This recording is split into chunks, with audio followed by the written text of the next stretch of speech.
Bună ziua! Și sunt bucuros că ne reîntâlnim în această sală frumoasă cu oameni interesanți, oameni cu merite, oameni care în fața mea au deosebită stimă și respect. Vă spun așa cum gândesc eu. În primul rând, îmi permiteți să o felicit cu această sărbătoare frumoasă, sărbătoare de sufletul nostru, legată de limba noastră, limba cea română.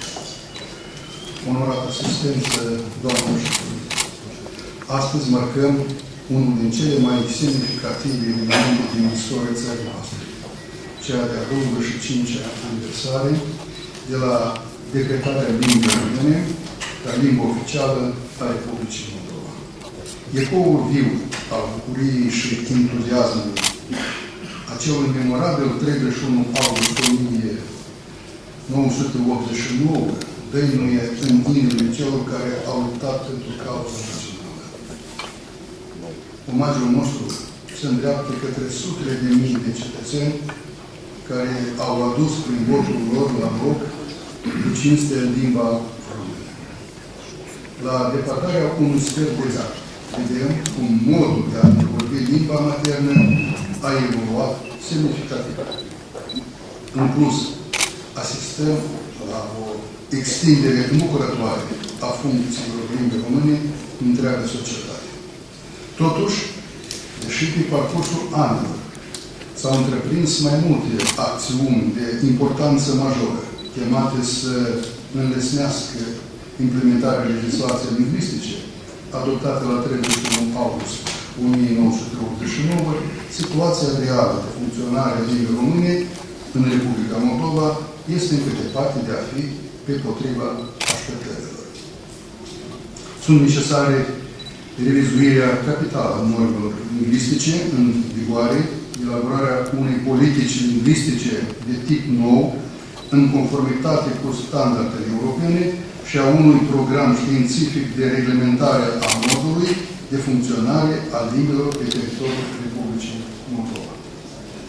Fără îndoială, legislația lingvistică a avut la început o importanță enormă pentru procesul de afirmare socială a limbii române în condițiile Republicii Moldova. S-a revenit la grafia firească a limbii noastre, alfabetul latin, iar în instituțiile de stat prezența ei a devenit o realitate.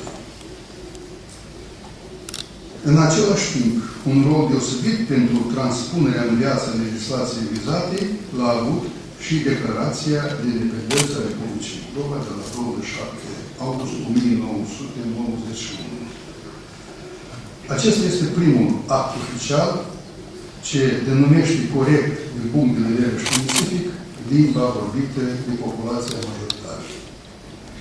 Cu trecerea anilor însă, caracterul defectuos și ambigu al legislației lingvistice a paralizat aplicarea ei în practica socială și a blocat inițierea unui dialog echitabil între etniile convorbitoare.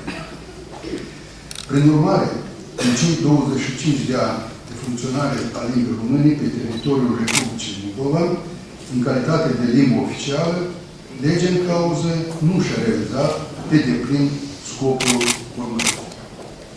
Cea mai mare parte a concetățenilor noștri alolind nu cunosc limba curentului etnic majoritar. Actele emise de administrația publică centrală și locală continuă să fie elaborate în română și rusă.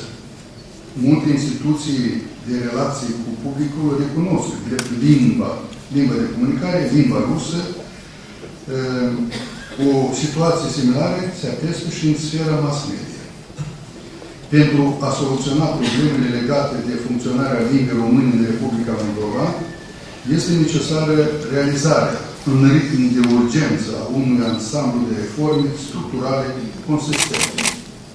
Evident, discuțiile superficiale și adeseori inutile despre limbă ar putea să dispară odată și pentru totdeauna dacă problemele legate de denumirea limbii de lingvistică, de literatură, de istorie și de cultură ar fi delegate Academiei de Științe, așa cum se procedează, de exemplu, în Franța sau în România.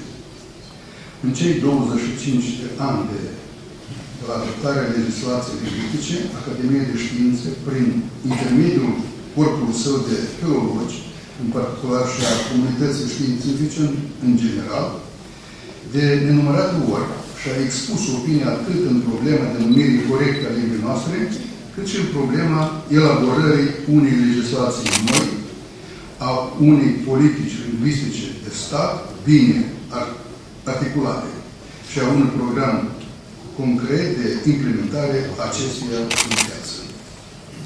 Iar dacă unii politicieni sunt încă de părere că lingviștii și oamenii de cultură exagerează importanța socială și culturală a limbii oficiale, acestora le amintesc că limba oficială a statului, de rând cu stema, imnul și drapelul de stat, constituie semnul determinant al suverenității statului.